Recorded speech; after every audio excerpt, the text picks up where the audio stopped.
Hello friends, welcome to Reno's Englishpedia. Today we are going to study the competency-based questions from the chapter Law Spring, written by Anis Junk. When we talk about competency-based questions, it focuses on developing understanding in the students and developing certain qualities whereby they are able to judge what is right and what is wrong and take the right action. आपके जो competency based questions होते हैं ये generally theme के साथ associated होते हैं and you need to follow the theme in order to score well. अगर आप थीम जैसा कह रहा है आपको कि आपको एंड ऑफ द लेसन ये थीम्स पता होनी चाहिए, ये क्वालिटीज़ पता होनी चाहिए, तो वही चीज़ आपके आंसर्स में रिफ्लेक्ट करनी चाहिए। So a quick short summary of the chapter. तो आपके जो चैप्टर हैं वो दो पार्ट्स में डिवाइडेड है। First part is about Sahib Alam and he is living in Seemapuri, और इस चैप्टर का जो बेसिक पूरा थीम है वो इस लाइन में आ जाता है, sometimes I find a rupee in the garbage. Right, garbage से वो रैक पिकर्स हैं, ये बात याद रखना। And the second part of the story is related to bangle makers of Firozabad, whereby in which Mukesh is the main character and he is talking about जो इस chapter का theme है, that is in the line I want to drive a car. Dreams, बच्चों के dreams क्या हैं, तो ये उसके ऊपर focused है। Talking about the title Lost Spring Stories of Stolen Childhood by Anis Jung. तो Lost Spring में पूरा आप spring is the best season of the year. Spring denotes the childhood period of our lives, और childhood period जो होता है वो सबसे अच्छा पीरियड माना जाता है। बट जो गरीब बच्चे हैं, जो चाइल्ड लेबरर्स हैं, उनका ये चाइल्डहुड पीरियड खो चुका है and hence the title. Both Saheb Alam and Mukesh are children. इस चैप्टर में तीन बच्चों मेन की बात की गई है, that is Saheb Alam, Mukesh and Savita. So Savita is just a child and bangle maker who is making red bangles. Otherwise उसका एज सच इतना रोल नहीं है, बट ये उसका रोल आयरॉनिक ज़रूर है बिकॉज वो रेड बैंगल्स बना रही है without realising at all. There is least realisation कि उसकी लाइफ में ये बैंगल्स खुशियाँ नहीं लेकर आएगा। Red bangles are associated with marriage, marriage is associated with happiness, but उसकी लाइफ में ये बैंगल्स हैप्पीनेस नहीं लेके आएंगे। They will bring a blind husband, there will be poverty in her life, there will be toil and labor in her life, so that is ironic. Okay, coming back to Sahib Alam. Sahib Alam belongs to a family of rag pickers who are living on the periphery of Delhi. इसमें भी आपको ironic मिलेगा because Delhi is suppose to be the centre of development, और उसी के पास एक छोटा सा वो है, छोटा सा सेटलमेंट है सीमापुरी पे, जहाँ पे ये सारे स्लम ड्वेलर्स रहते हैं। तो ये सब ढाका बांग्लादेश से आए हैं बिकॉज उनके कंट्री में फेमाइन आ गया था, फ्लड्स आ गए थे, उनके होम और fields they were swept away and they moved to India, they moved to Simapuri in search of opportunities, right? जो साहिब आलम है, he is running around with the army of children. ये सारे barefoot हैं and they are living in a perpetual state of poverty. Perpetual state of poverty मतलब continuous poverty है उनकी life में। There is not a single day जहाँ पे उनको दोनों बार का खाना मिलता है। Almost 10,000 बच्चे सीमापुरी में रैग पिकिंग करते हैं। They live in transit homes. Transit homes मतलब टेम्पररी हाउसेस, झोपड़े से बनाए हुए हैं कपड़े के। जब पुलिस की रेड होती है तो उनके घर तोड़ दिए जाते हैं and they go and settle somewhere else. उनको पॉलिटिशियंस ने राशन कार्ड दिया है जिससे उनको अनाज मिल जाता है and they can get an election card, but उनके पास कोई आइडेंटिटी नहीं है because they are refugees from Bangladesh, तो वो इंडियंस नहीं हैं, due to which they do not get job opportunities, they do not get a good school to study. But यहाँ पे एक आयरनी है, एक सटायर है ऑन द पॉलिटिशियंस जिन्होंने अपने इलेक्शन कार्ड के लिए उनको राशन कार्ड दिया हुआ है, and they don't mind this loss of identity because उनके लिए सर्वाइवल इज मोर इम्पॉर्टेंट। अब talking about the children and talking about the garbage, यहाँ पे एक इम्पॉर्टेंट एस्पेक्ट है दैट गार्बेज हम जैसे लोगों के लिए इट्स समथिंग वेरी डर्टी, हम उसमें हाथ नहीं डालना चाहेंगे, बट सीमापुरी के बच्चों के लिए garbage is wrapped in wonder. Why? Because they always find something which they can sell for money.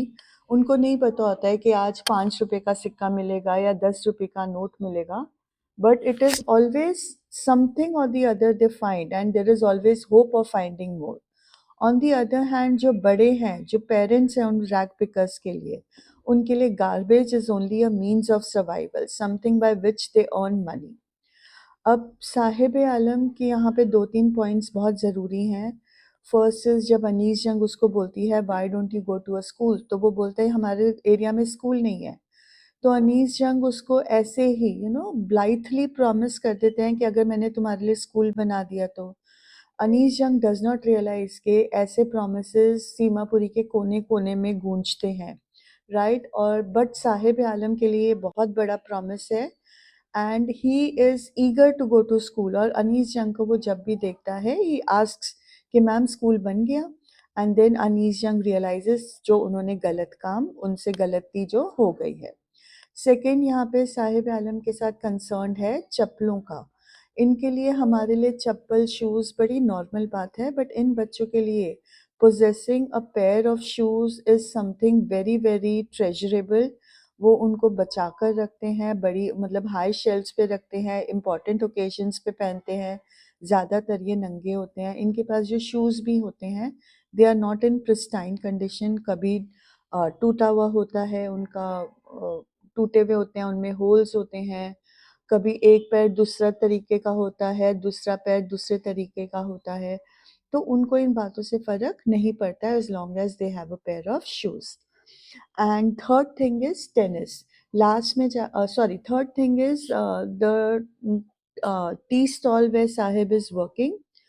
तो अब साहिब आलम ने अपनी यहाँ पे रैग पिकिंग जो है ना, that is an independent work. यहाँ पे वो अपनी डेस्टिनी का खुद मालिक है, right. Sahib Alam means Lord of the universe, और उसका नेम भी आयरॉनिक है बिकॉज वो तो अपनी डेस्टिनी का मालिक है ही नहीं. बट जब तक वो रैग पिकिंग कर रहा है तब उसमें फ्रीडम है to choose is working hours. कब काम करना है, कब काम नहीं करना है, कैसे काम करना है. But by the end of the first part he is working at a tea stall. उसको 800 रुपीज़ मिल रहे हैं, उसको खाने को मिल रहा है. बट यहाँ पे आयरनी क्या है, that he has lost his freedom. He उसके लिए जो ड्रैग बैग था वो हैवी नहीं था क्योंकि वो खुद का मास्टर था. But now when he is working at the tea stall, तो उसके लिए वो टी कैनिस्टर जो है, जो मिल्क कैनिस्टर है, that is very heavy because he is working under someone. So that is the first part of the chapter. And the second part of the chapter is related to Mukesh. Mukesh की जो family है, they are bangle makers, Firozabad में रहते हैं, जहाँ पे 2000 बच्चे illegally generation से बैंगल मेकिंग बिजनेस में हैं. Child labour, you all know, it's an illegal business, it's illegal. हम बच्चों को एम्प्लॉय नहीं कर सकते. अब बैंगल मेकिंग जो काम है वो दिन रात का काम है. अंधेरे में काम होता है विद वेरी हाई टेम्परेचर्स. वो जिस जगह पे काम कर रहे हैं वहाँ प्रॉपर वेंटिलेशन नहीं है. कांच का जो डस्ट होता है, जो कांच की वो मिट्टी उड़ती है, वो उनकी आंखों में चली जाती है, कॉजिंग ब्लाइंडनेस. देन अगेन इतने अंधेरे में काम करते हैं कि जब दिन की रोशनी में बाहर जाते हैं तो उनके आईज के जो नर्व्स हैं वो अफेक्ट हो जाते हैं एंड दे बिकम ब्लाइंड. जो उनका लिविंग कंडीशन है वो स्टिंकिंग लेन्स है, गंदा पानी वहाँ बह रहा है, गार्बेज से भरे हुए हैं, टूटे फूटे मकान हैं, दरवाजे खिड़कियाँ अगर हैं भी तो बिल्कुल ख़राब हो चुकी हैं. तो ये उन कंडीशंस में रह रहे हैं, और वहाँ के लोगों की मेंटालिटी है कि ये हमारा कर्म है, ये हमारी डेस्टिनी है, हम इससे लड़ नहीं सकते. लड़ क्यों नहीं सकते? बिकॉज एजुकेशन नहीं है. एजुकेशन नहीं है तो कोऑपरेटिव नहीं बना सकते. कोऑपरेटिव नहीं बना सकते तो उनके कोई राइट्स, कोई यूनियन नहीं है. अगर ये कोऑपरेटिव बनाने की कोशिश करते हैं तो जो मिडलमैन हैं, जो ब्यूरोक्रेट्स हैं, जो पुलिसमैन हैं, वो इनको झूठे केस में फंसा देते हैं, उनको जेल ले जाते हैं, उनको पिटाई करते हैं. इनका कोई लीडर नहीं है, and that is all due to no education over here.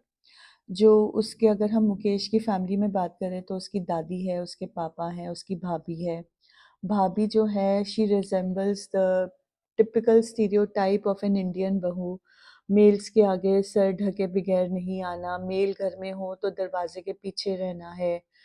छोटा मतलब she is not very old but वो सारे घर का कामकाज संभालती है। एंड मुकेश के जो पापा हैं पूरी ज़िंदगी मेहनत करने के बाद भी अच्छा घर नहीं बना पाए हैं। अभी घर का रेनोवेशन तो चल रहा है but it is very basic renovation and their entire family is into bangle making. And Savita is no relative of Mukesh. She is just another child who's working at bangle making और उसका मैं आपको already बता चुकी हूँ. Now talking about the themes, यहाँ पे दो ही themes हैं. First is loss of childhood, कि कैसे गरीब बच्चों को काम करना पड़ता है in order to survive. And second is the problems they face due to lack of education. तो ये टू मेन थीम्स हैं जिसके ऊपर आपको कॉम्पिटेंसी बेस्ड क्वेश्चंस जनरली आएंगे. Okay, so starting with your first competency question, the extract, why aren't you wearing chappals? I ask one. My mother did not bring them down from the shelf. He answers simply. Even if she did, he will throw them off, adds another who is wearing shoes that do not match. What is the writer's purpose in allowing the boys to speak for themselves via dialogue as opposed to only a writer's commentary? यहाँ पे question है कि writer का purpose क्या है कि वो बच्चों को डायलॉग के थ्रू अपने फीलिंग्स एक्सप्रेस करने दे रहे हैं rather than talking only about the commentary by writer. Writer के ओपिनियंस के बारे में ना बात करते हुए वो बच्चों को खुद के लिए बोलने दे रही है और अपनी स्टोरी में रिकॉर्ड कर रहे हैं. तो उसके पीछे पर्पस क्या है? The purpose over here is to give voice to their hopes, to give voice to their dreams, and to highlight the struggles in a way that is immediate and relatable. उनकी आशाओं को, उनके सपनों को, उनकी मुश्किलों को इस तरह से हाईलाइट करना, इस तरह से वॉइस करना कि सुनने वाले को इमीडिएटली समझ में आए और वो रिलेट कर पाए कि ये बच्चे किस तरह की तकलीफ में रहते हैं. Then the second purpose is to add a sense of authenticity and realism to the story. इस स्टोरी को ऑथेंटिकेट करने के लिए कि मैंने ऐसे ही कहानी नहीं लिखी है, एक्चुअल में बच्चों का इंटरव्यू लिया है और उनकी फीलिंग्स को, उनकी बातों को मैं एज इट इज़ लिख रही हूँ. एक रियल बनाने के लिए स्टोरी को उन्होंने इस तरह से लिखा है. And the final purpose is to make the experience more engaging and memorable for the reader. Reader ये कहानी को पढ़े तो उसका ध्यान पूरा स्टोरी में रहे और उसको हमेशा के लिए बच्चों की फीलिंग्स याद रहें. So that is the purpose of using dialogues to write the story. Okay, the next question is explain any one possible inference that can be drawn from the line an army of barefoot boys who appear like the morning birds and disappear at noon. इसका मतलब है कि एक inference बताओ इस line से. एक आप क्या अंडरस्टैंड करते हो? इन्फरेंस मतलब आपकी क्या अंडरस्टैंडिंग है कि ये जो आर्मी है ये सुबह आती है बर्ड्स की तरह और दोपहर में गायब हो जाती है. आप इससे क्या अंडरस्टैंड करते हो? इसमें बहुत सारे इन्फरेंसेस हैं. फर्स्ट इज ये जो बच्चे हैं ये बेयरफुट हैं. बेयरफुट से इम्प्लाई होता है कि they come from marginalise background. Marginalise मतलब डिस्क्रिमिनेटेड बैकग्राउंड और इनके पास प्रॉपर फुटवेयर नहीं है. ये तो बड़ा बेसिक सा आपको मीनिंग पता चल जाता है. अदरवाइज अगर आप फ्रेज देखो an army of barefoot boys तो army shows that they are a unified group. सब एक जैसे हैं और बिकॉज एक जैसे हैं तो उनके अंदर सेंस ऑफ सॉलिडारिटी या शेयर्ड आइडेंटिटी है. वो एक दूसरे के साथ को रिलेट करते हैं, एक दूसरे के साथ एकजुट होकर चलते हैं. मॉर्निंग बर्ड्स रिफर करता है कि the boys are very lively and energetic. उनमें बड़ा जोश है, बड़े ईगरनेस है और वो क्विकली बर्ड्स की तरह तेजी से चलते हैं बट अनप्रिडिक्टेबल हैं. उनका नहीं पता कि वो किस टाइम पे क्या करेंगे. डिसअपियरिंग एट नून इम्प्लाइज कि उनका जो टाइम है वो लिमिटेड है, कंस्ट्रेंड है. उनको अपने घर में और बथेरे मतलब उनकी और बहुत रिस्पॉन्सिबिलिटीज़ हैं जिनके लिए उनको रिटर्न करना है. डिसअपियर वर्ड के ऊपर एक और इंटरप्रिटेशन है कि ये बॉयज़ जो हैं सोसाइटी इनको ओवरलुक करती है, इग्नोर करती है. इनको कोई रिकग्निशन या सपोर्ट नहीं मिल रहा है सोसाइटी से. एंड जैसे and the phrase like the morning birds implies कि जैसे बर्ड्स वल्नरेबल होते हैं, कभी भी कोई शिकारी आकर उनको मार सकता है. वैसे ही ये बॉयज़ भी वल्नरेबल हैं। इनका जो केयरफ्री लाइफ़स्टाइल है, ये एक्सटर्नल फैक्टर से किसी भी मोमेंट पे डिसरप्ट हो सकता है, खराब हो सकता है। External factors like poverty, exploitation और violence. Okay. What does the description of Mukesh's family in Lost Spring reveal about gender roles? सब क्वेश्चन का मतलब है कि मुकेश की जो फैमिली में डिस्क्रिप्शन दी गई है वो हमारे को क्या बताती है जेंडर स्टीरियोटाइप्स के बारे में। मतलब कई फैमिलीज में जेंडर का क्या रोल है when we talk about Mukesh's family. Answer is very clear. I have already told you कि मुकेश की जो भाभी है वो दरवाजे के पीछे रह रही है, सर ढका हुआ है, सारे घर का काम वो खुद करती है। So this description reveals the patriarchy and inequality in the treatment of men and women. That is the main answer. Patriarchy मतलब male dominated family. Inequality आपको पता ही है कि इंडिया में men and women के treatment में बहुत फ़र्क है। Women को आज भी stereotypical gender roles दिए जाते हैं wherein they are in charge of all household chores. घर के जितने भी कामकाज हैं वो women को ही करने होते हैं। They are responsible. Care giving होते हैं, they are supposed to take care of the children, they are supposed to take care of all the members of the family. और वही चीज़ मुकेश की भाभी में हमें नज़र आता है। अगेन यहाँ पे ये भी क्लियर होता है कि विमेन को जो घर के बड़े बुजुर्ग हैं, मेन हैं स्पेशली, उनको रिस्पेक्ट देना है by covering their faces. So that is how it's revealing the gender role कि women are not treated equally as compare to men. Next question simple लगता है but it has a lot of importance. Question है why do you think Mukesh is content to dream of cars and doesn't dream of flying a plane? आपको ऐसा क्यों लगता है कि Mukesh is only उसको तसल्ली है कि वो सिर्फ कार ड्राइविंग के बारे में ड्रीम करे बट प्लेन को फ्लाई करने के बारे में वो क्यों ड्रीम नहीं करता? इसका सिंपल आंसर यही है कि जो उसका एनवायरनमेंट है, उसने उसके ड्रीम्स, उसके एस्पिरेशंस को लिमिट किया है। लिमिट किया है मतलब रोक लगाई है, ब्रेक दिया है। उसकी फैमिली, वो खुद एक बैंगल मेकर हैं और वो मेनस्ट्रीम सोसाइटी से एक्सक्लूडेड हैं। उनके पास ना तो रिसोर्सेज़ हैं, ना एजुकेशन है, ना हेल्थ केयर है, खाने के लिए पैसे नहीं हैं, तो प्लेन उड़ाना तो उनके बिल्कुल बियॉन्ड है, right? They don't have the resources. Then secondly Mukesh कभी स्कूल नहीं दिया है। उसकी कार चलाने की जो डिज़ायर है वो उसकी डिग्निटी को रिफ्लेक्ट करती है कि वो ज़िंदगी भर इस मतलब इस छोटे काम को या इस इन्फीरियर काम को नहीं करना चाहता है। वो अपनी लाइफ में थोड़ा-सा स्टेटस, थोड़ी डिग्निटी चाहता है। अ, प्लेन फ्लाई करना एक ऐसी एम्बिशन है जिसके लिए एजुकेशन बहुत इम्पोर्टेंट है, स्किल होना बहुत ज़रूरी है और प्लेन फ्लाई करने के लिए बहुत पैसे चाहिए, रिसोर्सेज़ होने चाहिए जो मुकेश के बस में नहीं है। उसने तो प्लेन कभी नज़दीक से देखा भी नहीं है, let alone phloem one, right? और ये गोल को परस्यू करने के लिए उसके पास कोई नॉलेज या मीन्स नहीं है। दस अपनी सोशल और इकोनॉमिक सिचुएशन के चलते उसको सिर्फ तसल्ली मिलती है in having a very modest imagination, a modest means of income and that is to drive a car. इसी से रिलेटेड हमारा नेक्स्ट क्वेश्चन है Mukesh is not like the others, his dream looms like a mirage amidst the dust of streets that fill his town of Firozabad. इस quotation का मतलब है कि मुकेश दूसरे बच्चों की तरह फिरोजाबाद में नहीं है। जो फिरोजाबाद की मिट्टी से भरी सड़कें में हैं, उसमें जो उसका सपना है वो एक मिराज की तरह, एक ख्वाब की तरह अपीयर होता है। हमें इस स्टेटमेंट को जस्टिफाई करना है in the light of contrast in the mindsets of Mukesh and the people of Firozabad. जो फिरोजाबाद में रहने वाले हैं और जो मुकेश का माइंडसेट है, इन दोनों चीज़ों में जो कंट्रास्ट है, उस कंट्रास्ट के चलते हमें इस स्टेटमेंट को जस्टिफाई करना है। यहाँ पे आपको लाइन याद करनी है जो दादी की लाइन करी थी, it is our destiny, right? ये हमारी किस्मत है। फिरोज़ाबाद जो है वो बैंगल इंडस्ट्री है और सारी ही फैमिलीज़ जो हैं वो बैंगल मेकिंग में हैं। वो बहुत ज़्यादा तकलीफ़ों भरे एनवायरनमेंट, जैसे फर्नेसेस हैं, ऐसी जगहों पे काम करते हैं which is mentally and physically hazards.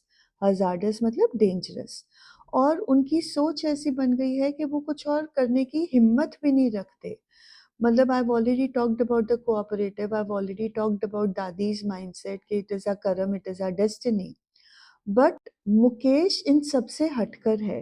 वो बैंगल मेकिंग नहीं करना चाहता है, वो मैकेनिक बनना चाहता है, वो कार ड्राइव करना चाहता है।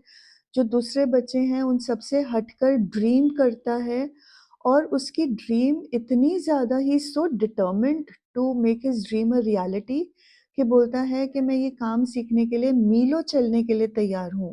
ही is determined to walk to the garage which is miles away in order to learn to drive.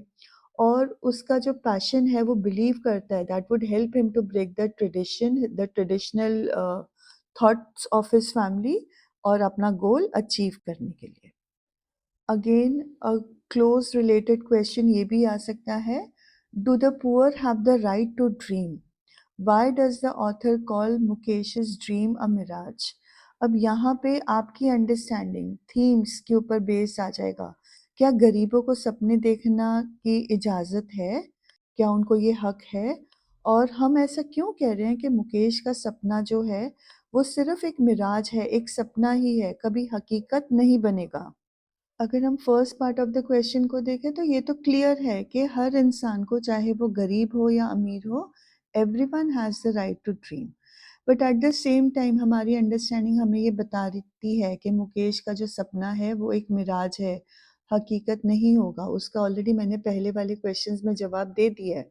वो मार्जिनलाइज्ड फैमिली से है, उसके पास रिसोर्सेज नहीं है, उसकी फैमिली बैंगल मेकिंग में ही बिलीव करती है और वो खुद मोटर मैकेनिक बनना चाहता है।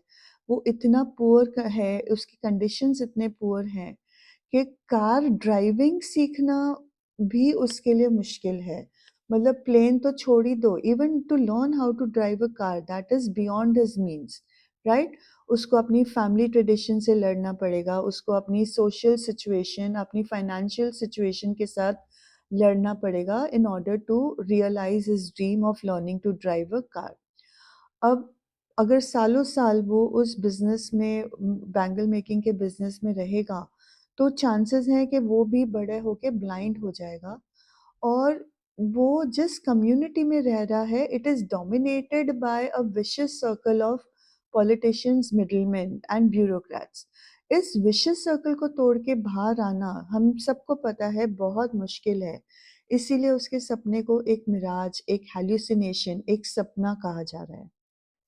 अब ये अगेन आपकी कॉम्पिटेंसी को टेस्ट कर रहा है कि क्या आपको लगता है कि God given lineage can be broken. God given lineage मतलब भगवान ने आपको जिस सिचुएशन में डाला है, जिस फैमिली बिजनेस में डाला है, क्या आप इसको तोड़ के निकल सकते हो? और फिर वो बोल रहे हैं कि आप बोल सकते हो हाँ या ना। तो सिर्फ हाँ या ना से आपको मार्क्स नहीं मिलेंगे।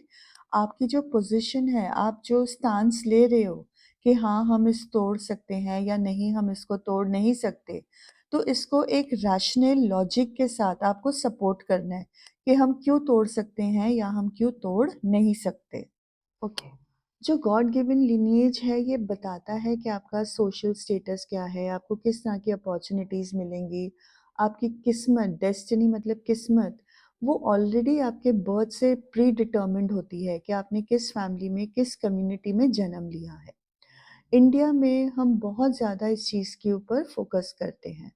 इंडिया में कास्ट सिस्टम है, बहुत there are other hierarchical systems, और ये सिस्टम्स जो हैं ये इंसान को डिवाइड कर देते हैं बाय देयर बर्थ। हमारी जन्म कहाँ, कैसे हुआ है, उन चीज़ों से हमारा जो फ्यूचर है वो बहुत ज़्यादा हद तक प्री डिटर्मिन्ड होता है, डिसाइडेड होता है। अगर हम रैशनल पर्सपेक्टिव में से देखा तो फिर गॉड गिवन लीनियज जो होता है वो सोशल मोबिलिटी और मेरिटोक्रेसी पे बेस्ड होना चाहिए। सोशल मोबिलिटी मतलब आपका सोशल, आप किस तरह के कम्युनिटी में रहते हो, क्या क्या अचीवेबल है, और आपके मेरिट्स, आपका हुनर क्या है, उसके ऊपर बेस्ड होना चाहिए।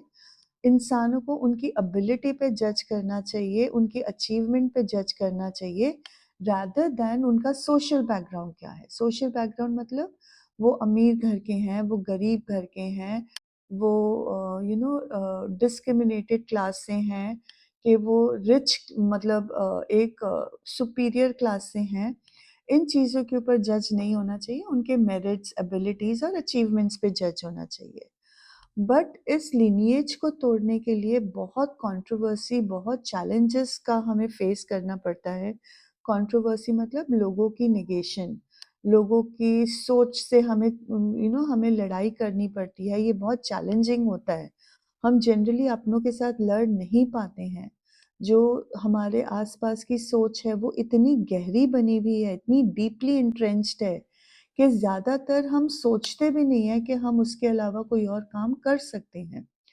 और अगर हम करना चाहें तो सोसाइटी उसको थ्रेट मानती है कि ये तो सोशल नॉर्म्स तोड़ रहा है, ये तो पावर स्ट्रक्चर को तोड़ रहा है, और फिर हमें ऐसे लोगों से रेजिस्टेंस मिलती है, और इस रेजिस्टेंस को फेस करना, इस स्टेटस को तोड़ना बहुत मुश्किल होता है। तो गॉड गिवन लिनिएज तोड़ी जा सकती है प्रोवाइडेड यू आर डिटर्मिन्ड। आप शिद्दत से अपनी सोच, अपने बिलीफ्स पे कायम हो, तो आप तोड़ सकते हो, बट इस सोच को तोड़ना आसान नहीं होता। अब मैंने 2 क्वेश्चंस इंक्लूड किए हैं जिनके आंसर ऑलमोस्ट सेम हैं।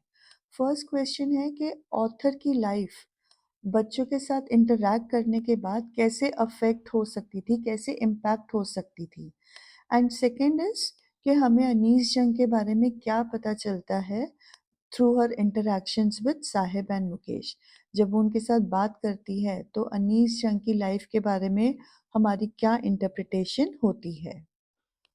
तो हमारी जब हम ये चैप्टर पढ़ते हैं तो इस बात से क्लियर हो जाता है कि अनीस जंग इन बच्चों के प्लाइट से, दशा से बहुत ज़्यादा मूव्ड है, उसको बहुत ज़्यादा इम्पैक्ट किया है ये फैमिलीज़ ने, बच्चों ने।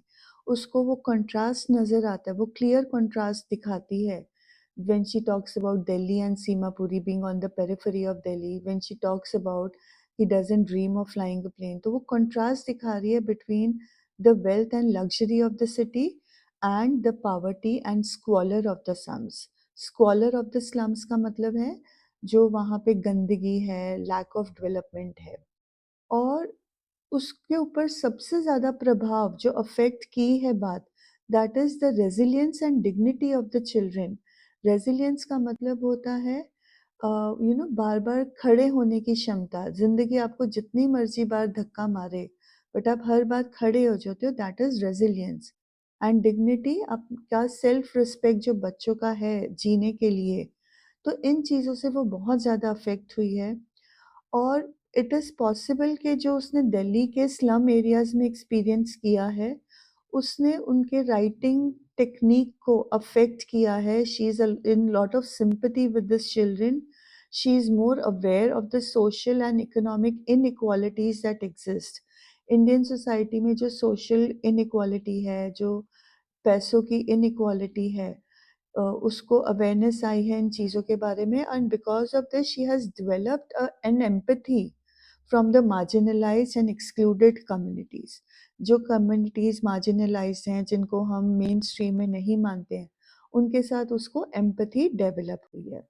यहाँ पे please remember to refer to either of the boys, उनका एग्ज़ाम्पल ज़रूर देना कि उसने क्या ऑब्ज़र्व किया। I talked about Saheb periphery sorry Seemapuri being on the periphery of Delhi, Saheb wanting to go to school but no school in his area, right? Mukesh का सपना सिर्फ़ कार ड्राइव करने का है, जो भी एक मिराज नज़र आ रहा है, और प्लेन चलाना तो बिल्कुल बियॉन्ड है बिकॉज़ उसके पास पैसे नहीं हैं। और we can also talk about her helplessness, her inability to help them. वो स्कूल नहीं बना सकती, वो उसको कार ड्राइविंग नहीं सिखा सकती, तो ये चीज़ें आपको इंक्लूड करनी पड़ेंगी। अनीस जंग may be helpless to help these people, but there are people in power who can help them. So next question is related to the apathy of society and those in power to end the vicious circle of poverty. Apathy का मतलब होता है उनमें वो vigour, वो जोश, वो energy, वो डिज़ायर नहीं है कि हम पॉवर्टी को ख़त्म करें, हम सोशल इकोनॉमिक इनइक्वालिटी को ख़त्म करें। उनको लगता है जैसे चल रहा है चलने दो, मैनू की, मेरा क्या जाता है अगर ये सब है। तो आपको आपका जो भी मतलब आप स्टांस लोगे इसमें, तो उसके लिए आपको टेक्सचुअल एविडेंस देना पड़ेगा। तो ओके, अब हमारे पास एविडेंसेस क्या हैं? How can we support this thing के men in power and the society is not ready to end the vicious circle of poverty? First is lack of access to education. आपको पता है ना school है, ना ही वहाँ पे स्कूल कोई बनने वाला है। तो जब एजुकेशन नहीं है, so how can they and there poverty, right? Second is exploitation of children. बच्चों को फोर्स किया जाता है ऐसा काम करने के लिए, अपनी फैमिली को सपोर्ट करने के लिए जो हजार्डस है, डेंजरस है, राइट? रैग पिकिंग में उनको बड़ी बीमारियां हो सकती हैं, बैंगल मेकिंग में वो ब्लाइंड हो जाते हैं, उनको बहुत लंग प्रॉब्लम्स हो जाती हैं। तो ये बच्चों का एक्सप्लॉयटेशन है and they can not break this exploitation. तो ये हमें प्रूफ मिलता है कि इतने सारे बच्चे, 10,000 बच्चे रैग पिकिंग में हैं, 2,000 बच्चे बैंगल मेकिंग में हैं, कितने बच्चों को एक्सप्लॉयट किया जा रहा है, nothing is being done. Then third is discrimination based on caste. जो मतलब नीचे के दर्ज के the people belonging to the lower caste in India, उनको मेन स्ट्रीम सोसाइटी से एक्सक्लूड किया जाता है। उनको एजुकेशन, हेल्थ केयर या दूसरी एम्यूनिटीज नहीं दी जाती। और पॉलिटिकल विल, पॉलिटिकल डिजायर तो है ही नहीं, there is lack of political desire. वो पॉवर्टी के इश्यू को एड्रेस ही नहीं करना चाहते हैं। उन्होंने ऐसी पॉलिसीज ही नहीं बनाई हैं जो गरीबों को अपॉर्चुनिटी दें, राइट? उनको फ्री एजुकेशन, उनको हेल्थ केयर देने के लिए दिया जा रहा है, बट एक्चुअल में वो इतना इफेक्टिव एजुकेशन और हेल्थ केयर नहीं कर पा रहे हैं। तो ये बच्चों को बिल्कुल भी कोई भी मतलब हमारे हमें नज़र आता है कि the society is apathetic towards these children. You can also talk about the vicious circle of middlemen, bureaucrats and politicians जो उनको न्याय देना ही नहीं चाहते। अगर वो अपने हक के लिए कोई यूनियन बनाते हैं तो उनको जेल में डाल दिया जाता है, उनकी पिटाई कर दी जाती है। तो ये पॉइंट्स भी आप इंक्लूड कर सकते हो। Okay, the next question is certain traditions and lineage condemn thousands of children to a life of abject poverty and choke their aspirations. Do you agree? Explain. And second part is how can we change this? Suggest some ways to tackle this issue. Please, दो parts हैं तो दो parts में ही answer करना.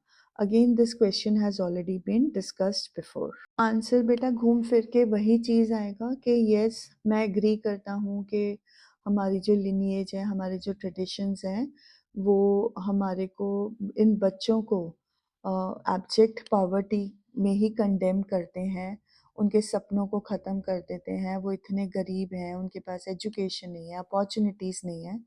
उनका जो social status है वो उनके लाइफ रोल को डिटर्मिन करता है, उनके फ्यूचर प्रोस्पेक्ट्स को डिटर्मिन करता है। तो इसीलिए हम इन ट्रेडिशंस और लिनिएज को तोड़ नहीं पाते हैं। सेकेंड पार्ट इज अब हम इसको चेंज कैसे करते हैं? तो अगेन आंसर वही रहेगा कि उनको एजुकेशनल अपॉर्चुनिटीज देना, उनके लिए स्कूल बनाना, उनको अच्छी पढ़ाई देना। Second is empowerment.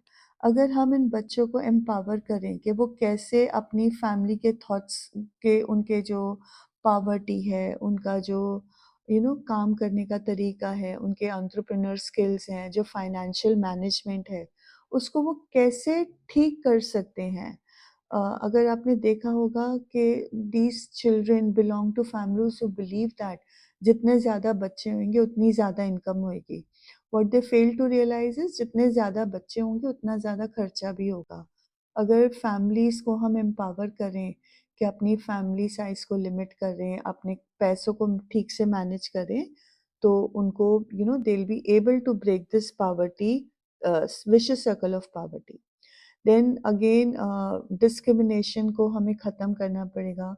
गवर्नमेंट बड़ी कोशिश कर रही है and we should help the government कि जो कास्ट, जेंडर या दूसरे फैक्टर्स पे डिस्क्रिमिनेशन होता है वो ना हो।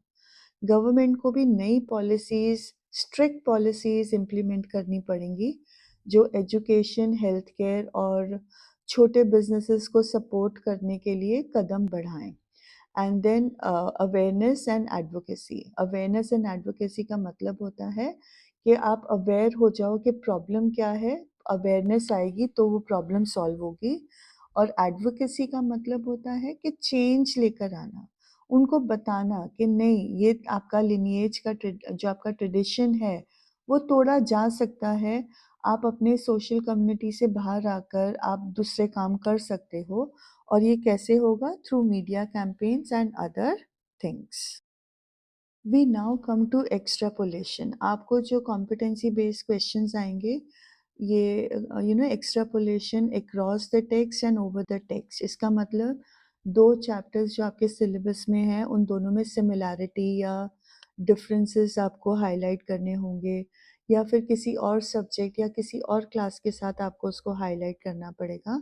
सो I have come up with some examples. The first is that लॉ स्प्रिंग में उन्होंने एक लाइन दी हुई है, the cry of not having money to do anything except carry on the business of making bangles, not even enough to eat rings in every home. So this is talking about the abject poverty that is in Lost Spring. Second आपकी poem है a road side stand, जिसमें बोला जाता है, far from the city we make a road side stand and ask for some city money to feel in hand. Road side stand में आपको पता है कि गरीब विलेजर्स हैं and they want some city money, शहर का पैसा हाथ में आए, सो दैट वो एक थोड़ी बेहतर जिंदगी बना सके। अब आपका कॉम्पिटेंसी बेस्ड क्वेश्चन है that you are suppose to create a conversation between a bangle maker and the owner of a roadside stand। इन दोनों एक्सट्रैक्ट्स का रेफरेंस लेकर आपको उन दोनों के बीच में कॉन्वर्जेशन लिखना है। और आप कॉन्वर्जेशन कैसे शुरू करोगे? जैसे owner of the road stand के कॉलन आएगा, फिर उसके जो डायलॉग्स हैं, then you talk about the bangle maker और उसके जो डायलॉग्स हैं। So owner of a roadside says, your bangles are pretty. Tell me about your experience in this business. और फिर वो बताएगा और फिर वो सवाल पूछेगा to the roadside stand. So this is how the conversation will happen. तो अब बैंगल मेकर अपने प्रोफेशन के बारे में क्या बोलेगा कि ये एक फैमिली बिजनेस है और हम जनरेशन से ये काम कर रहे हैं। अब उसके बाद आ जाएगा comment by the road side stand कि हाँ, मैं समझ सकता हूँ, I can understand, my situation is not very different. मतलब मेरा भी एक छोटा बिजनेस है and I am struggling to make ends meet. Struggling to make ends meet मतलब मैं इतनी इनकम कमा सकूं कि मेरी ज़रूरतें पूरी हो जाएं। तो वो उस चीज़ को, बैंगल मेकर भी इस चीज़ को सब्सटैंशिएट करेगा कि हाँ, आसान नहीं है, हम भी बस इतना इतना भी नहीं हम कमा पाते कि हम सर्वाइव कर पाएँ। हर घर में यही पुकार गूंजती है कि हमारे पास पैसे नहीं हैं and we can do nothing except carry on the business of making bangles. हमारे पास तो भरपेट खाने के लिए भी पैसे नहीं हैं। तो ओनर बोलेगा, वो भी एम्पैथी दिखाएगा कि हाँ, मुझे पता है हाउ इट फील्स। मैं जब शहर आया था to set up this road side stand, but यहाँ पर भी इतने पैसे कमाना टू सर्वाइव बड़ा मुश्किल है। फिर एग्रीमेंट, अपनी प्रॉब्लम्स बताना। मेकर कहेगा कि हम तो बहुत दूर रहते हैं शहर से, हम चाहते हैं कि हमारी बैंगल्स में बिकें, हमारे को पैसे मिलें, बट ये बहुत डिफ़िकल्ट लाइफ है। तो they are talking about the difficulties, they are talking about the vicious circle of poverty, they are talking about the lack of support from the government to help these people. आपको पता है road side stand में भी वो bureaucrats, beneficent do gooders, beneficent beast of prey, greedy good doers की बात कर रहे हैं। इधर भी वो पॉलिटिशियंस, ब्यूरोक्रेट्स की बात कर रहे हैं। So you can easily develop a conversation talking about your situation. Next question is, why does Anees Jung say that the bangle makers are caught in a vicious web? Vicious होता है cruel, unbreakable. Web आपको पता है, जो spider बनाती है उसको web बोला जाता है। तो अनीस जंग ऐसा क्यों कह रही है कि bangle makers are caught in a vicious web? Again, I have already discussed the answer. First is family lineage, traditions. वो उनको उनका lineage मतलब तोड़ने नहीं देते हैं। सब बिलीव करते हैं कि हम इसी काम करने के लिए हमने जन्म लिया है। Then exploitation at the hands of sahukars, middlemen, policemen, lawmakers, bureaucrats and politicians. जिन लोगों ने इनकी ज़िंदगी बदलनी है, वही लोग इनको एक्सप्लॉइट करते हैं।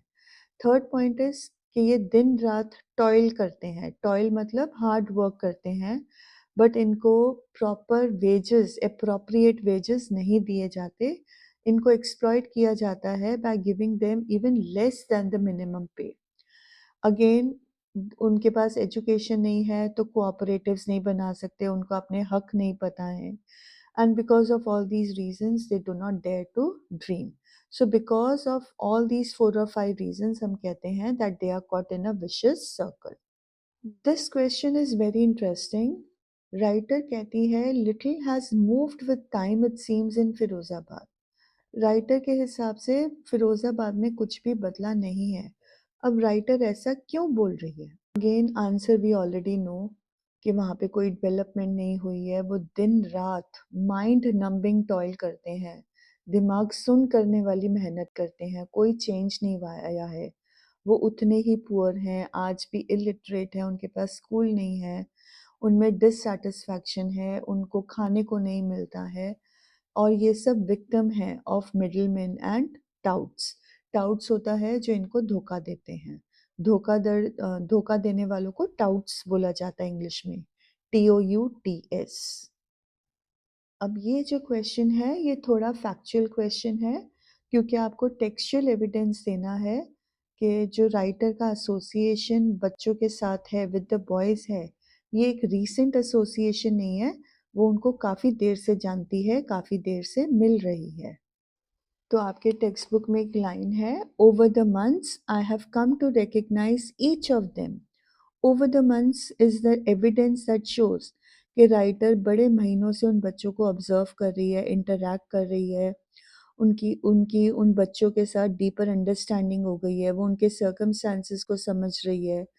राइटर का बच्चों के साथ एक रिलेशनशिप डेवलप हुआ है जो ऑनगोइंग है। ऑनगोइंग मतलब जो चल रहा है, सिर्फ एक ये वन टाइम एनकाउंटर नहीं है।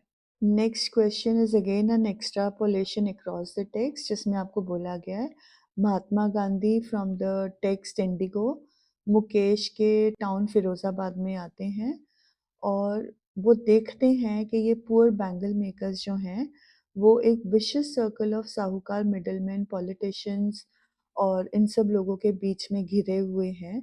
Now Gandhi ji being an activist and a social reformist, वो डिसाइड करते हैं कि मैं यहाँ पे रहकर इनको हेल्प करूँगा around in a period of 1 month. तो अब इसके ऊपर गांधी जी उनके शहर में आके उनकी मदद करने की सोच रहे हैं। इसके बारे में मुकेश का ख़्याल क्या है? वो गांधी जी मतलब वो एक डायरी एंट्री लिखना चाहता है related to Gandhi ji's 1 month stay. अब उन्होंने 2 बात उस अब इस डायरी एंट्री में क्वेश्चनर ने, एग्ज़ामिनर ने आपको बोला है, क्लियरली बोला है कि ऐसी 2 बातें लिखो, elaborate on any 2 things that he did that transformed the people's lives in Firozabad, जिसने इन बच्चों की लाइफ को ट्रांसफॉर्म किया है। और आप इस तरह से शुरू कर सकते हो, dear diary, today marks a month of Mahatma Gandhi being in our town. अगर अब तक आपको चैप्टर समझ में आया है तो आपको समझ में आ जाएगा कि इनकी 2 मेन प्रॉब्लम क्या थी, कि ये जो विशियस सर्कल ऑफ पॉलिटिशियंस और साहूकार में फंसे हुए हैं जिनके कारण इनको एक प्रॉपर वेज नहीं मिलता है, that is the basic problem Firozabad में। एंड जो second problem is they do not have good shelter, उनके पास एक परमानेंट शेल्टर नहीं है। तो अगर हम फर्स्ट प्रॉब्लम की बात करें, एज वेजेस की बात करें, तो उसके लिए गांधी जी क्या कर सकते हैं? He can use his influence, he can use his power to go to the local police station and the district court. वहाँ पे पॉलिसीज बना सकते हैं कि इन लोगों को मिनिमम बेसिक वेज मिले, और and that is how they can solve one problem. And again because now they have money, now they no longer need to struggle for their basic needs। तो अब वो अपने घर को भी बेटर कर सकते हैं। उनको 2 स्टेप्स में यही आ जाएगा कि वो पुलिस स्टेशन, डिस्ट्रिक्ट कोर्ट गए, उन्होंने पॉलिसीज़ बनाई हैं जहाँ पे उनको मिनिमम वेज मिले। तो he has already done 2 things, and because now उनकी basic needs are taken care of, तो maybe Mukesh will now have the opportunity to learn to drive a car, और हो सकता है लाइफ में वो उसकी अपनी खुद की एक कार भी हो जाए। So this is how you can answer this question. Okay, now let's move to Sahib Alam. Now the next question is that, but promises like mine abound in every corner of his bleak world. आपने ये line जो थी, ये अनीस जंग ने जब साहिब से बोला था कि मैं तुम्हारे लिए स्कूल बनाऊँगी, तो उससे रिलेटेड है और आपको यही करना है, you have to explain the context. Context मतलब उन्होंने ये लाइन क्यों सोची? उनके दिमाग में ये बात क्यों आई? उन्होंने ये बात क्यों कही थी? राइट? तो आपने वो कॉन्टेक्स्ट एक्सप्लेन करना है। And the answer to this question is कि जब साहिब उनको बार-बार आके बोलता था कि मैम आपने स्कूल बना दिया एंड शी न्यू कि वो स्कूल नहीं बना सकते हैं, उनको अपना प्रॉमिस तोड़ना पड़ेगा। तो दैट इज़ व्हाट उनके अंदर एक गिल्ट आया, रिग्रेट आया कि I have raised his hopes and now he is dreaming of a school and I do not have the ability to build a school. जैसे मैंने झूठा प्रॉमिस किया, वैसे ही पॉलिटिशियंस भी बहुत सारे इनके झूठे प्रॉमिसेस करते हैं और ये प्रॉमिसेस हर घर में गूंजते हैं। So that is the context of this question. Next question is, why do you think the metaphor gold is used in relation to garbage in the story? Explain with reference to the story. Gold को garbage को gold क्यों कहा गया है and इसमें literary wise metaphor है। तो simply the answer is simply that कि जो गार्बेज है वो उनके लिए इसलिए कीमती है। Gold refers to something very expensive जो कीमती होता है। उनके लिए गार्बेज इसलिए कीमती है क्योंकि it's a means of survival, it is a means of earning income. ऐसा कोई चीज़ है उनको गार्बेज में से मिलती है जो कभी कभी पैसे भी होते हैं और कभी कभी ऐसी चीज़ होती है जिसको बेचकर उनको पैसे मिल जाते हैं। सो that is why garbage is gold for them. Ragpicking has accomplished itself as a skill and form of art in Simapuri. What factors are responsible for abject poverty among the slum dwellers? अगर आप first part देखोगे तो वो बोल रहे हैं कि rag picking जो है एक स्किल बन गया है, एक फॉर्म ऑफ आर्ट है। बच्चे जिस तरह से आते हैं, जिस तरह से वो स्किलफुली इम्पॉर्टेंट चीज़ों को, इम्पॉर्टेंट चीज़ मतलब चीज़ें जिनको बेचा जा सकता है, जिनके अगेंस्ट उनको पैसे मिल सकते हैं, उन चीज़ों को ढूँढने में उन दे आर सो स्किल्ड कि it almost appears like an art, right?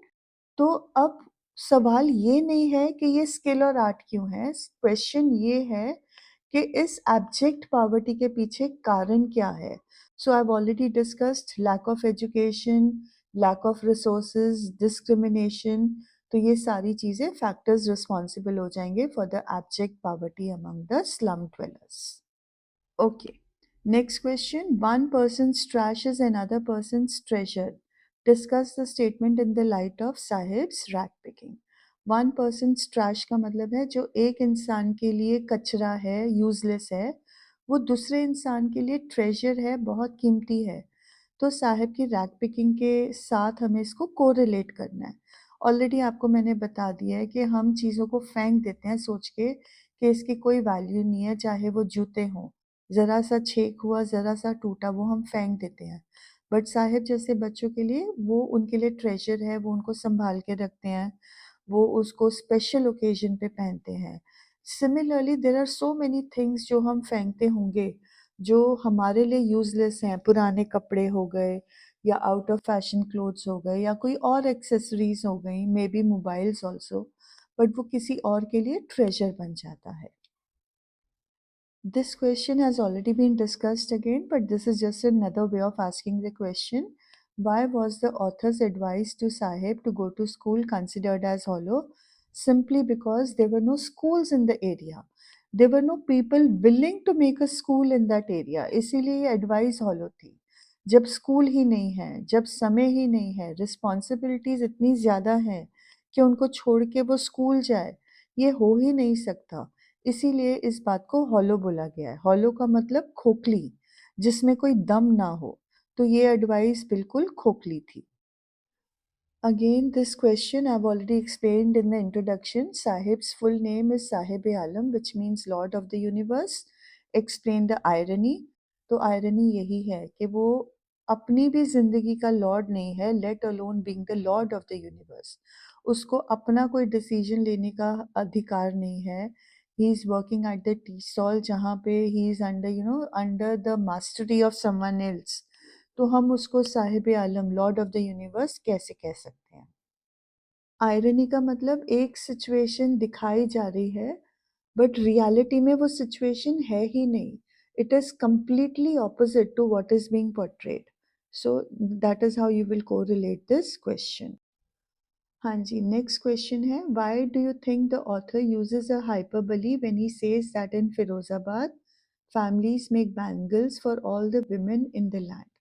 Hyperbole is a literary device which which exaggerates statement for emphasis.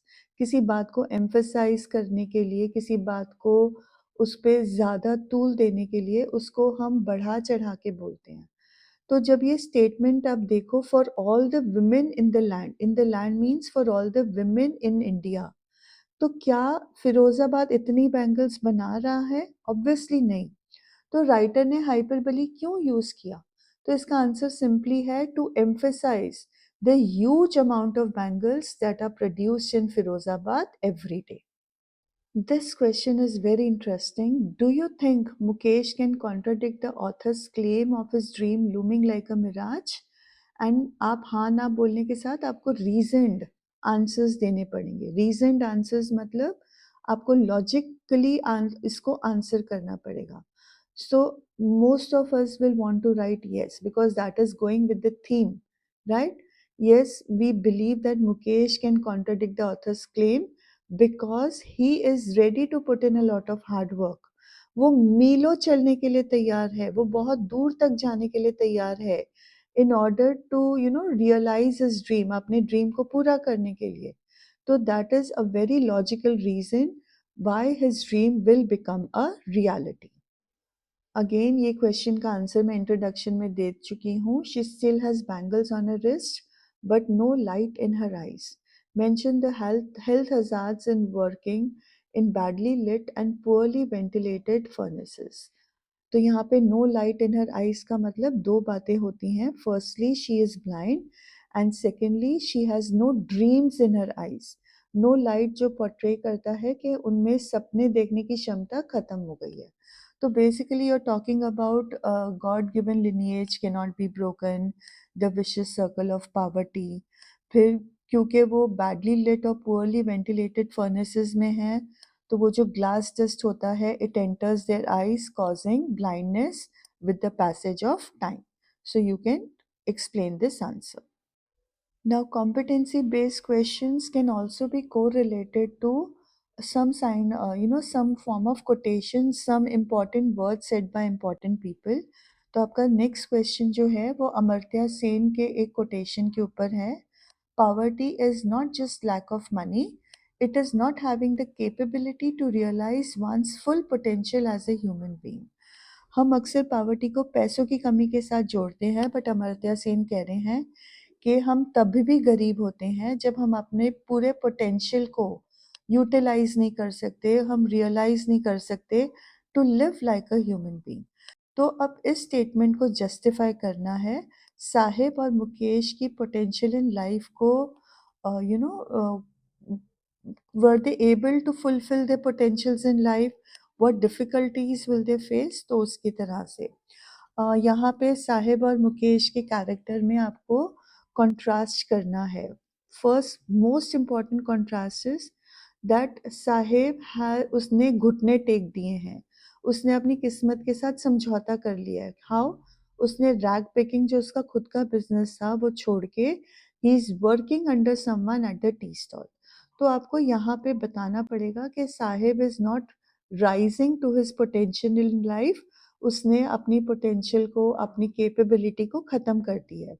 On the other hand Mukesh, he is ready to walk miles in order to achieve his dream of driving a car, becoming a motor mechanic, learning the art. तो उसका potential की light उसकी आंखों में अभी जागृत है. Again, Sahib desires to go to school, due to which he again and again approaches Anis Jung, right? तो ये चीज़ें आप यूज़ कर सकते हो in order to explain this answer. अब ये जो क्वेश्चन है इसमें आपको मुकेश के बारे में कुछ नहीं बोलना है, आपको साहिब के बारे में ही बात करनी है. The question is, war and conflict displace people from their homes or nations. अब साहिब जो रैग पिकर्स हैं साहिब सीमापुरी में, ये सारे के सारे ढाका बांग्लादेश से आए हुए हैं। Why did they come here? Because उनके कंट्री में फेमाइन हो गया, फ्लड्स हो गए, वॉर हो गया, तो अपनी जान बचाने के लिए उनको इंडिया आना पड़ा, उनको सीमापुरी में रहना पड़ा, right? They have lost their identity, they have lost their home, उनका नेशन उनसे खो गया है, but at least they are safe in India. So that is how war and conflict, खाने पीने की कमी हो गई, वर्क अपॉर्चुनिटीज खत्म हो गए, so in order to survive they had to leave their homes and country and live in a new country. Again, this question has already been discussed. It's just another form of asking the same question. Mukesh insists on being his own master. I will be a motor mechanic, he announces. Why do you think the author does not agree with Mukesh in this context? Do you think Mukesh can realize his dream one day? यहाँ पे Anees Jung is not agreeing with Mukesh because she asks him a question कि did मतलब what about flying a plane? तो उसका उसके situation देखकर, उसकी position देखकर, लैक ऑफ रिसोर्सेज देखकर ऑथर को, अनीस जंग को लगता है कि Mukesh will find it difficult to become a motor mechanic. But अगर अब आपसे पूछा जा रहा है, do you agree with Anees Jung? आपको क्या लगता है मुकेश अपना ड्रीम को पूरा कर पाएगा? तो आप अगेन येस और नो बोल सकते हो। डू यू मतलब अगर हो सकता है कि वो इतना डिटरमिन्ड हो, यहाँ पे आपके पास पॉसिबिलिटी है ऑफ आंसरिंग आइदर वे, और ये क्वेश्चंस बड़े अच्छे होते हैं बिकॉज आपको पेनलाइज नहीं किया जाएगा for thinking out of the box. You can give whatever is there in your heart. तो आप बोल सकते हो कि yes Mukesh can realize his dream, क्योंकि उसका डिटर्मिनेशन इतना हाई है कि वो मीलों तक चलने को तैयार है। तो मुझे लगता है मुकेश अपना ड्रीम रियलाइज करेगा। और you can also agree with the author that no, I agree that वो जिस कंडीशन में रह रहा है, उसकी जो फैमिली के बिलीव्स हैं, जो उसके पास लैक ऑफ रिसोर्सेज हैं, लैक ऑफ मनी है, तो उसमें इतनी स्ट्रेंथ नहीं है कि वो सोसाइटी और अपनी फैमिली के अगेंस्ट जा पाएगा। So either way you can answer this question. Next question is, explain the societal problems in which the bangle makers of Firozabad are caught in Anees Jung's Lost Spring. Again, I've already discussed, एक तो societal problems हैं कि उनके जो traditions हैं, उनकी जो belief है कि ये हमारा कर्म है, हमारी डेस्टिनी है, वो उनको उस बिलीफ के बाहर आने नहीं देता। सेकंड, एजुकेशन नहीं है, अवेयरनेस नहीं है ऑफ देयर राइट्स, और बिकॉज उनके बीच में कोई लीडर नहीं है, कोई एजुकेटेड पर्सन नहीं है, तो वो कोऑपरेटिव नहीं बना सकते। अगर बनाने की कोशिश करें तो उनको ब्यूरोक्रेट्स, पॉलिटिशियंस, पुलिसमैन मार मार के उनको गलत केस में फंसाकर उनकी वो स्पिरिट तोड़ देते हैं। So these are all the societal problems that are existing in Firozabad. Next question is again discussed. God-given lineage condemn thousands of children to a life of abject poverty and interfere in realizing their dreams. How has this issue been portrayed in the story? Do you think Mukesh can be an exception in this regard? Justify your answer with reference to your reading of Mukesh's character traits. तो first part के कैसे हमारे traditions ने, हमारी सोच ने हजारों बच्चों को पावर्टी में मतलब पावर्टी के दलदल में धकेल दिया है, वेरिन वो सपने नहीं दे सकते। इसको कैसे दिखाया गया है? तो through the examples of Sahib and Mukesh के वो अपने ट्रेडिशंस को नहीं तोड़ पा रहे हैं। Do you think Mukesh can be an exception? Yes, हमने इससे पहले वाले आंसर में ही डिस्कस किया है। अब मुकेश के कैरेक्टर ट्रेट्स क्या हैं? His high spiritedness, his eagerness, his desire to walk miles, ये शो करता है that he is a determined character, he is a resolute character. तो आपको आसानी से बाकी जो एक्सप्लेनेशन दी है उसको यूज़ करते हुए you can write this answer. The next question is again a contrast between Sahib and Mukesh. Mukesh, Sahib is no longer his own master. Mukesh insists on being his own master. You are supposed to talk about Sahib is now working at the tea stall under someone, and Mukesh wants to break the tradition of bangle making, and he wants to become a motor mechanic and drive a car. The second question over here is, the paradoxes of the society that we live in are aptly featured in Lost Spring. Comment. Paradox का मतलब है it is kind of जो मतलब हम बोलते हैं simple living, high thinking, हम बोलते हैं जस्टिस, हम बोलते हैं इक्वालिटी, हमारी सोसाइटी ये चीज़ों को एडवोकेट करती है। बट रियलिटी क्या है? There is no equality, there is a lot of discrimination. तो ये जो पैराडॉक्स है हमारी सोसाइटी का, ये जो दोगलापन है हमारी सोसाइटी का, इसको बड़े क्लियरली लॉ स्प्रिंग में बताया गया है, तो आपने इन्हीं चीज़ों के ऊपर कमेंट करना है। How can you see the paradox in the society, right? हम देख रहे हैं कि साहिब का नाम साहिब आलम है, but he is not allowed even the opportunity of education. In order to survive he has to work under a tea stall owner. उसको खाना मिल रहा है, 800 रुपए मिल रहे हैं, but he is no longer the master of his own self, right? वो अपनी मर्जी से कुछ नहीं कर सकता। देन मुकेश, जो बैंगल मेकिंग सोसाइटी है, वो दिन रात मेहनत करते हैं, बट उनको इतने भी पैसे नहीं मिलते हैं कि उनके 2 वक़्त का खाना मिल जाए। उनकी आँखें चली जाती हैं, वो बहुत पुअर कंडीशंस में रहते हैं, पॉलिटिशियंस उनको एक्सप्लॉइट करते हैं। तो ये सारी हमारी सोसाइटी के पैराडॉक्स हैं, जहाँ पे हम मॉरल वैल्यूज़, ऑनेस्टी, इंटेग्रिटी के ऊपर फ़ोकस कर रहे हैं, एजुकेशन के ऊपर फ़ोकस कर रहे हैं, बट वही चीज़ें हमारी सोसाइटी में बच्चों को नहीं मिलती।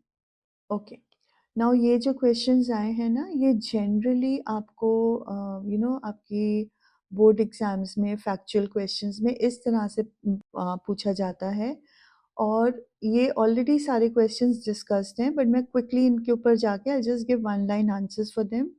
What did garbage mean to the children of Simapuri and to their parents? For the children, garbage was wrapped in wonder, and parents के लिए it was a means of survival. Second question, garbage is gold for the pickers, explain with reference to law spring. Garbage से उनकी आमदनी चलती है, it's a source of livelihood, they earn money, right? So it is very treasurable for them. It is so because of that they have likened it to gold. Third question, why don't the people of Firozabad organize themselves into a cooperative?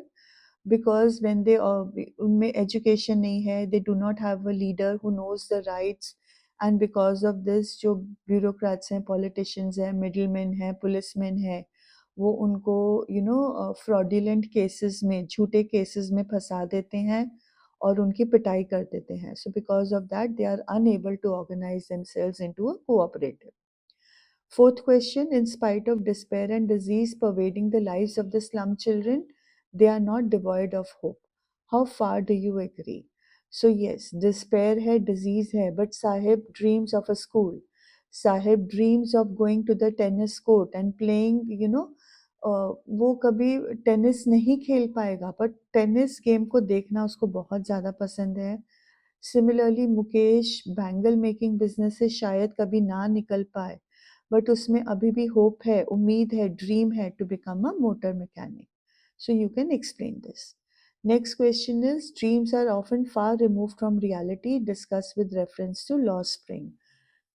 तो यहाँ पर आपने बताना है कि इन दोनों के dream, Sahib और मुकेश का जो ड्रीम है, of playing tennis, of becoming a motor mechanic, ये क्यों कभी रियलाइज नहीं होगा? That is again lack of resources, lack of ability to break the God given lineage, to challenge the societal norms. तो ये सारी चीज़ें आ जाएगा कि उनके ड्रीम्स रियलिटी नहीं बन सकते.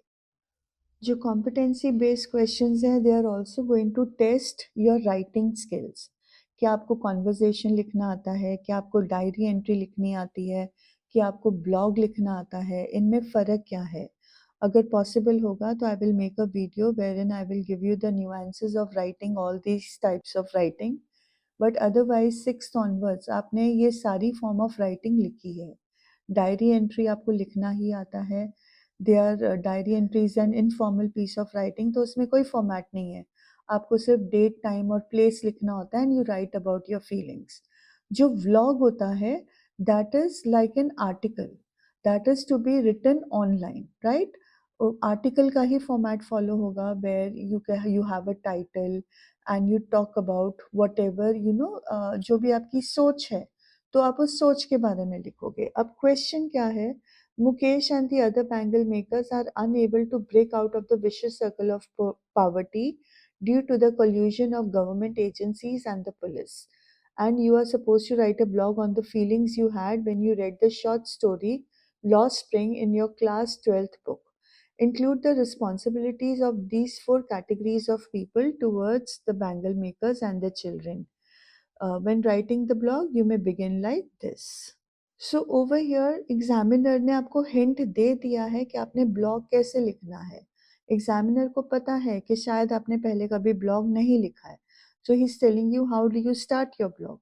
Every day you learn something new which makes you understand a much larger picture.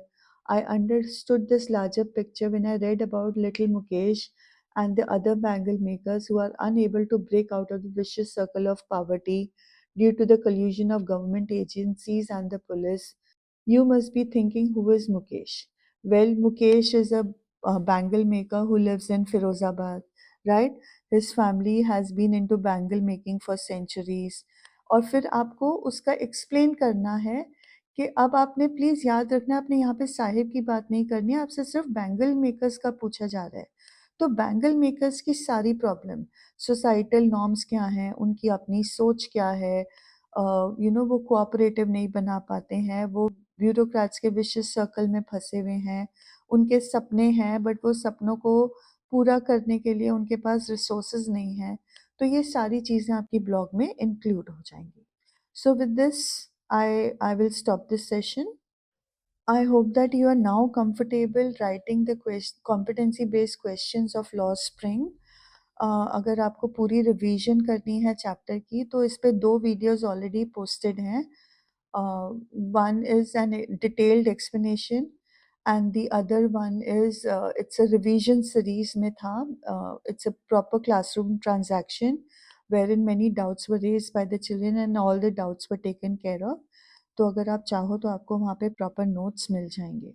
So happy studying, happy revision, all the best for your exams and do like the video.